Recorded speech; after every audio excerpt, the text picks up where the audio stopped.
ಸರ್ನ ಮೀಟ್ ಮಾಡೋದೆಲ್ಲ ಇದ್ದೇ ಇರುತ್ತೆ. ನೆನ್ನೆ ಕೂಡ ಅಲ್ಲಿ ಅವ್ರನ್ನ ಮೀಟ್ ಮಾಡಿದ್ವಿ ಅನ್ನೋ ಇನ್ಫಾರ್ಮೇಶನ್ ನಮಗೆ ಸಿಕ್ತು. ಮಧ್ಯರಾತ್ರಿ 3 ಗಂಟೆ ತನಕನೂ ಮಾತಾಡಿದಿರಿ ಅಂತ ಹೇಳಿ ಏನೇನು ವಿಚಾರಗಳು ಚರ್ಚೆ ಆಗುತ್ತೆ. ಅವರು ಈಗ ಸುದೀಪ್ ಸರ್ ಬಂದ್ರೆ ಅವ್ರ ಕೈಯಲ್ಲಿ ಅಡುಗೆ ಮಾಡ್ಕೊಡ್ತಾರೆ ಸ್ಪೆಷಲ್ ಆಗಿ. ಅವ್ರು ಮಾಡ್ಕೊಡುವಂತ ಅಡುಗೆ ಏನ್ ಇಷ್ಟ ಆಯ್ತು, ಏನ್ ಇಷ್ಟ ಆಗುತ್ತೆ ನಿಮ್ಗೆ ಅಂತ ಹೇಳಿ ಆ ಟೈಮ್ ಬಗ್ಗೆ ಏನೇನ್ ಮಾತಾಡ್ತೀರಾ ಅಂತ ಹೇಳ್ಬಹುದಾ ಅಂತ. So I do actually we don't talk serious topics. Okay, we'll only talk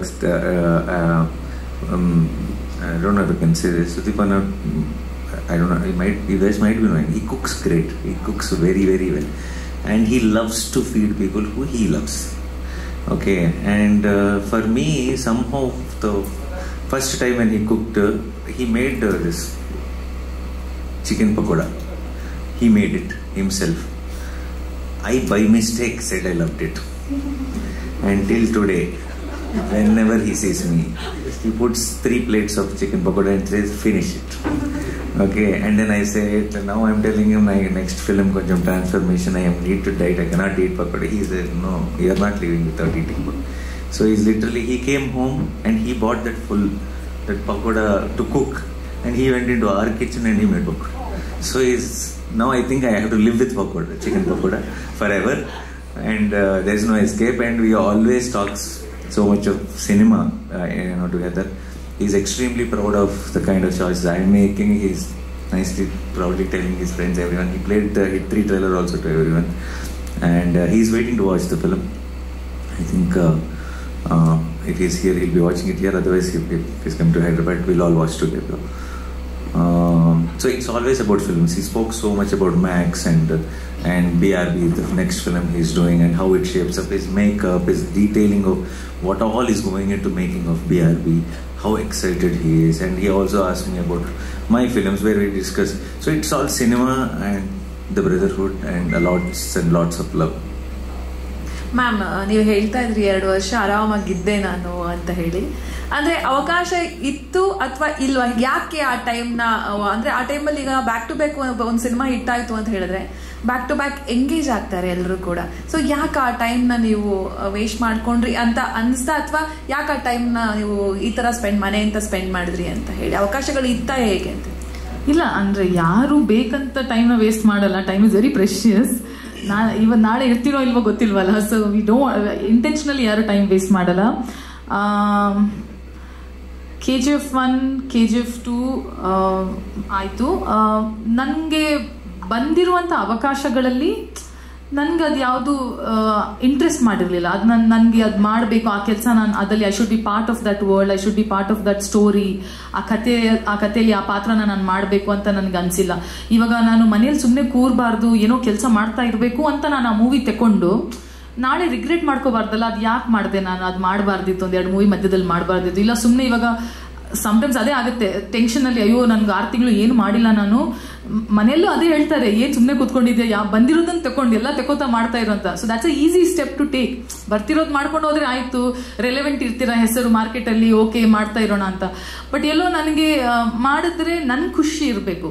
ಅದು ಚೆನ್ನಾಗಿ ಮಾಡುತ್ತೋ ಇಲ್ವೋ ಥಿಯೇಟ್ರಲ್ಲಿ ಅದು ಸೆಕೆಂಡ್ರಿ, ಬಟ್ ನನಗೆ ಖುಷಿ ಇರಬೇಕು ಆ ಕೆಲಸ ನಾನು ಮಾಡಿದ್ದೀನಿ ಅಂತ. ಆ ಥರದ್ದೇ ತಗೋಬೇಕಂತ ಇತ್ತು. ಸೊ ನಂಗೆ ಆ ಥರದ್ದು ಯಾವುದು ವರ್ಕೌಟ್ ಆಗಿಲ್ಲ, ಯಾವುದು ನನಗೆ ಇದಾಗಿಲ್ಲ. ತುಂಬ ಸಮಯ ಆದಮೇಲೆ ತೆಲುಸು ಕದ ಅಂತ ಒಂದು ಬಂತು, ತೆಲುಗು ಸ್ಟೋರಿ. ಆ ಕತೆ ಚೆನ್ನಾಗಿತ್ತು. ನಂಗೆ ಅವ್ರ ಡೈರೆಕ್ಟರ್, ಅವರು ಹೊಸ ಡೈರೆಕ್ಟರೇ, ನೀರ್ಜಾ ಅವರು ಅಂತ.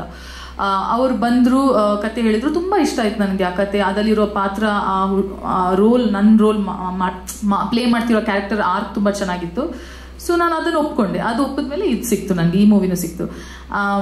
ಸೊ ಬೇಕಂತ ಟೈಮ್ ವೇಸ್ಟ್ ಮಾಡಿಲ್ಲ. ನನಗೂ ನಾನು ಎಲ್ಲ ಬಿಟ್ಟು ಆಕ್ಟ್ರೆಸ್ ಆಗಬೇಕು ಅಂತ ಬಂದಿರೋದು, ಆರ್ಟಿಸ್ಟ್ ಆಗಬೇಕು ಅಂತ ಇದು ಫೀಲ್ಡ್ ಚೂಸ್ ಮಾಡಿರೋದು. ಸೊ ನನಗೂ ಎವ್ರಿ ಡೇ ಸೆಟ್ಟಲ್ಲಿ ಇರಬೇಕು, ಎವ್ರಿ ಡೇ ಕೆಲಸ ಮಾಡಬೇಕು, ಹೊಸ ಎಕ್ಸ್ಪೀರಿಯನ್ಸ್ ಮಾಡ್ಕೋಬೇಕು, ಕಲಿಬೇಕು. ಸೊ 365 ದಿನ ನೀವು ಸೆಟ್ಟಲ್ಲಿ ಇರು ಅಂದ್ರೆ ನಾನು ಸೆಟ್ಟಲ್ಲಿ ಇರ್ತೀನಿ. ಅದರಲ್ಲಿ ನಂಗೆ ಗ್ಯಾಪ್ ಆಗೋಯ್ತು, ಏನು ಮಾಡೋದು, ಟೈಮಿಂಗ್. ಅದು ಅವ್ರು ನೋಡಿ ಆಲ್ರೆಡಿ ಇಲ್ಲಿ ಅಳ್ತಾ ಇದ್ದಾರೆ, ನನ್ನ ಬೆಂಗಳೂರಿಗೆ ಬಂದು ಬೆಂಗಳೂರು ಮನೆಗೆ ಕರ್ಕೊಂಡು ಹೋಗಿಲ್ಲ, ಇನ್ನು ನಾನು ಇವ್ರನ್ನ ಮಂಗಳೂರಿಗೆ ಕರ್ಕೊಂಡು ಹೋಗಿ ಆ ಥರದ್ದೆಲ್ಲ ಐಡಿಯಾಸ್ ಹಾಕೋಕೆ ಹೋಗ್ಬೇಡಿ. ಬಟ್ ನಾನು ಅನ್ಕೊಂಡೆ ಒಂದ್ಸಲ, ಆಕ್ಚುಲಿ ನಾನು ಇಲ್ಲೇ ಒಂದು ಮಂಗಳೂರಿನ ನೈಸ್ ಮ್ಯಾಂಗ್ಳೂರ್, ನಾನು ಹೇಳಿ, I told you right, nice Mangalore restaurant, ಅಲ್ಲಿ go and tell you but you don't do it. Sorry, I will take him to a nice see, these are all the witnesses here. I'll take you to a nice Mangalorean restaurant and I will I will treat you.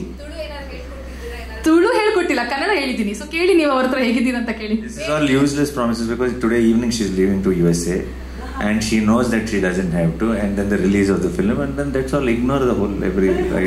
ಸರಿ, ಮಧ್ಯಾಹ್ನ today afternoon I'll take okay, it. Okay, ನೀವು ಯಾಕೆ ಇದೆಲ್ಲ ಹೇಳಿ ಕೇಳಬೇಕು? ಹೇಗಿದ್ದೀರಾ ಶಿಲಾಸ್? ನಾನು ಚೆನ್ನಾಗಿದ್ದೀನಿ. ನೋಡಿದ್ರಾ ನಾನು ಟ್ರೈನಿಂಗ್ ಹೇಗೆ? This also you only have to take credit. That's my training, no? ಸರಿ ಅವರೇ ಕಲ್ತ್ಕೊಂಡ್ರು. ಓಕೆ, ನಾನಿ ಸರ್, ಹಾಯ್. ಇಲ್ಲಿ ಸರ್, ಇಲ್ಲಿ sir. Actually all the best for hit 3 sir. ನಾಡಿದ್ದು ರಿಲೀಸ್ ಆಗ್ತಾ ಇದೆ. ಸೊ ಆ್ಯಕ್ಚುಲಿ ನೀವು ವೆನ್ ಡಿಡ್ ಯು ರಿಯಲೈಸ್ ಅಂದರೆ Kannada people ಕೂಡ ನಿಮ್ಮನ್ನು ಫಾಲೋ ಮಾಡ್ತಾರೆ, ನಿಮ್ಮ ಸಿನಿಮಾಗಳನ್ನು ಫಾಲೋ ಮಾಡ್ತಾರೆ, plus they are waiting for your films here ಅನ್ನೋದು ಯಾವಾಗ ಅರ್ಥ ಆಯ್ತು? ಬಿಕಾಸ್ ನೀವೀಗ ಪಾಸ್ಟ್ ಒಂದು 5-6 ಸಿನಿಮಾದಿಂದ ಇಲ್ಲಿ ಬರ್ತಾ ಇದ್ದೀರಾ, ಸೊ ಕನೆಕ್ಟ್ ಆಗ್ತಿದ್ದೀರಾ. ಬಟ್ ನಾವು we were following you even before ಈಗ ಹೇಳಬೇಕು ಅಂದ್ರೆ I realized since Iga. Yeah, because at that time, that is the first time I crossed my state to come for promotions. Okay, and obviously Sudipana is there, so we had a big event here, press meet here, and then I went to Mumbai. We had a press meet with Ajay Devgan sir. So for me, it was like this small boy, just upcoming stage, suddenly have this Rajmouli garu and big names next to me, and then I'm traveling to different places, and everywhere I went, I got so much love. Then I realized that now, first time when after the release of the film, we came to Bangalore once, and everybody in the airport, everywhere, they were like, Nani, they were coming and they were saying, they were telling about their love for me in Kannada, even though I was not understanding. In their eyes and in their face I could see what it is, and that is when I realized. And then over years I kept seeing it kept growing, and during especially this even Nain Local, Ninnu Kori, MCA, in that time also it were super hits here in Bangalore and Karnataka. Every film did so well. That went into the next level after Jersey and Shyam Singh Roy and Ante Dasra, Haina Night. It went on growing with each film, and then I realized how it is not just my thing that I have to come here and experience the Lavender. There is so much growing from the other side also. That's so that makes this whole thing very, very special for me. Thank you sir. Srinidhi ಅವರೇ, ಇದು ಸುದೀಪ್ ಅವ್ರ ಜೊತೆಗೆ ಒಂದು